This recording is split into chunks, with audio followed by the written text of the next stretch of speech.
Hello दोस्तों, कैसे हैं आप सब। और मेरे ख्याल से आप लोग ठीक ही ठाक होंगे। और दोस्तों आइए आज की इस वीडियो में हम बात कर लेते हैं घरेलू हिंसा अधिनियम के अंतर्गत अनिवार्य प्रक्रिया क्या हैं, यानी डोमेस्टिक वायलेंस एक्ट के बारे में आज की इस वीडियो में हम जानने की कोशिश करेंगे। तो चलिए फटाफट दोस्तों आज की इस वीडियो में हम इस बारे में जान लेते हैं। नमस्कार दोस्तों, मेरा नाम है राहुल सिंह और आप देख रहे हैं एडवो हेल्प अस।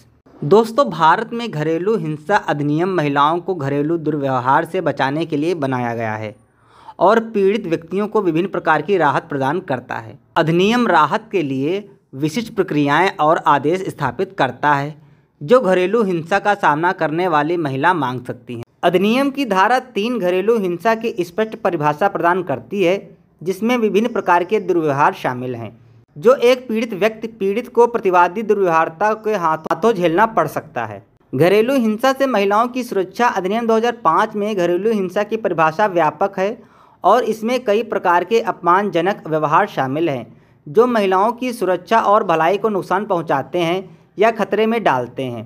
इसमें शारीरिक, यौन, मौखिक, भावनात्मक और आर्थिक शोषण के साथ साथ दहेज या संपत्ति के लिए उत्पीड़न या जबरदस्ती शामिल है। घरेलू हिंसा के इन विभिन्न रूपों को समझकर व्यक्ति और अधिकारी पीड़ितों की बेहतर सुरक्षा और समर्थन कर सकते हैं।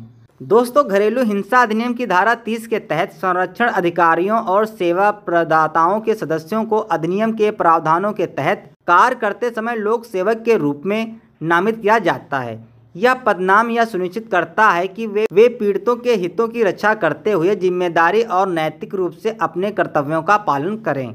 सुरक्षा आदेशों के उल्लंघन के लिए दंड। अधिनियम की धारा 31 उत्तरदाताओं द्वारा सुरक्षा आदेशों के उल्लंघन को संबोधित करती है। ऐसे उल्लंघनों के लिए दंड की रूपरेखा तैयार करती है। सुरक्षा आदेश का कोई भी उल्लंघन एक अपराध माना जाता है जिसमें 1 वर्ष तक की कैद, 20,000 रुपये तक का जुर्माना या दोनों हो सकते हैं।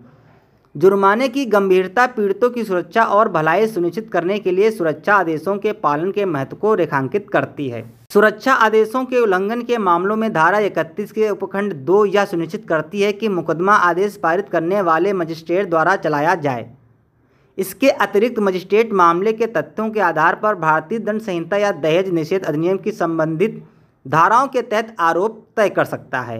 यह प्रावधान अपराधियों के खिलाफ व्यापक कानूनी कार्रवाई को सक्षम बनाता है और उनके कार्यों के लिए जवाबदेही सुनिश्चित करता है।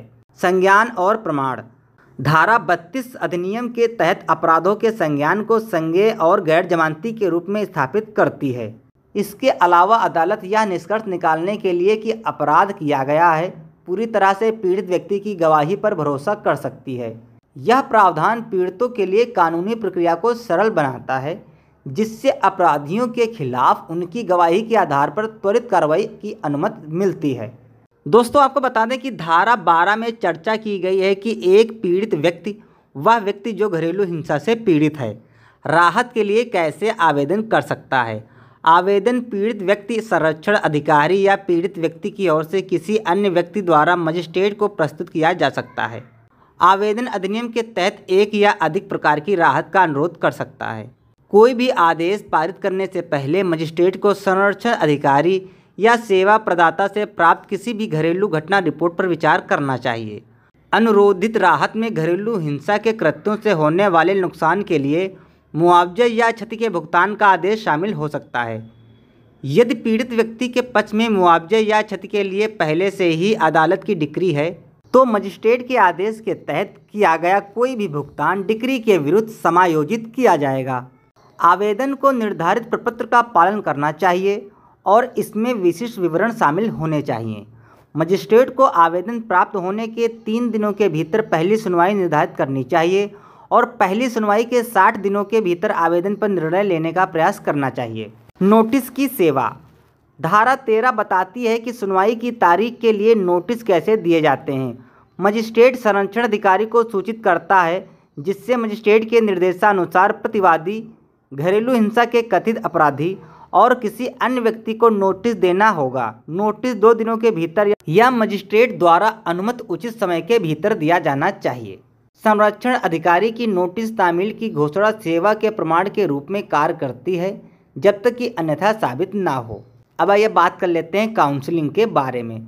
तो दोस्तों, धारा 14 मजिस्ट्रेट को कार्रवाई के किसी भी चरण में प्रतिवादी या पीड़ित व्यक्ति को व्यक्तिगत रूप से यह एक साथ परामर्श देने का निर्देश देने की अनुमति देती है। काउंसलिंग किसी सेवा प्रदाता के सदस्य द्वारा की जानी चाहिए जिसके पास काउंसलिंग में योग्यता और अनुभव हो। ऐसा निर्देश जारी करने के बाद मजिस्ट्रेट को अगली सुनवाई 2 महीने के भीतर तय करनी होगी। दोस्तों, धारा 15 मजिस्ट्रेट को अधिनियम के तहत किसी भी कार्रवाई के कल्याण विशेषज्ञ से सहायता लेने की अनुमति देती है। कल्याण विशेषज्ञ की सहायता, यह विशेषज्ञ कोई भी व्यक्ति हो सकता है, विशेषकर महिला, चाहे वह पीड़ित व्यक्ति से संबंधित हो या नहीं। विशेषज्ञ परिवार कल्याण को बढ़ावा देने में लगा हो सकता है और मजिस्ट्रेट को उनके कर्तव्यों को पूरा करने में सहायता कर सकता है। धारा 16 मजिस्ट्रेट को उचित समझे जाने पर और यदि कार्रवाई में कोई भी पक्ष अनुरोध करता है तो कैमरे के सामने निजी तौर पर कार्रवाई करने की अनुमति देता है। साझा घर में रहने का अधिकार, धारा 17 घरेलू रिश्ते में प्रत्येक महिला को साझा घर में रहने का अधिकार देती है, भले ही संपत्ति में उसका कोई कानूनी या लाभकारी हित हो। स्थापित कानूनी प्रक्रिया के अलावा प्रतिवादी द्वारा पीड़ित व्यक्ति को साझा घर या उसके किसी भी हिस्से से बेदखल या बाहर नहीं किया जा सकता है। घरेलू हिंसा अधिनियम घरेलू हिंसा का सामना करने वाली महिलाओं के लिए राहत आदेश प्राप्त करने की स्पष्ट प्रक्रियाओं के रूपरेखा तैयार करता है। यह सुरक्षा, मुआवजा और अन्य आवश्यक प्रकार की सहायता प्राप्त करने के लिए एक व्यापक रूपरेखा प्रदान करता है। यह सुनिश्चित करके कि राहत के लिए आवेदनों को कुशलतापूर्वक संसाधित किया जाता है कि नोटिस ठीक से परोसे जाते हैं और कार्रवाई संवेदनशीलता के साथ संचालित की जाती है। अधिनियम का उद्देश्य घरेलू हिंसा से प्रभावित लोगों के अधिकारों और कल्याण की रक्षा करना है। चर्चा किए गए प्रावधानों के माध्यम से अधिनियम घरेलू संबंधों में व्यक्तिगत व्यक्तियों के लिए न्याय और सुरक्षा को बढ़ावा देने में मदद करता है।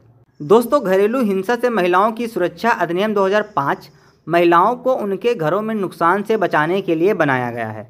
तो दोस्तों, ये जानकारी है डोमेस्टिक वायलेंस के बारे में, और अगर आप एक वकील हैं तो आपको ये सारी जानकारी होनी चाहिए, और अगर आप लॉ की पढ़ाई कर रहे हैं तो भी आपको ये सारी जानकारी होनी चाहिए। और आई होप आपको ये जानकारी पसंद आई होगी। मिलते हैं नेक्स्ट वीडियो में, तब तक के लिए जय हिंद, जय भारत।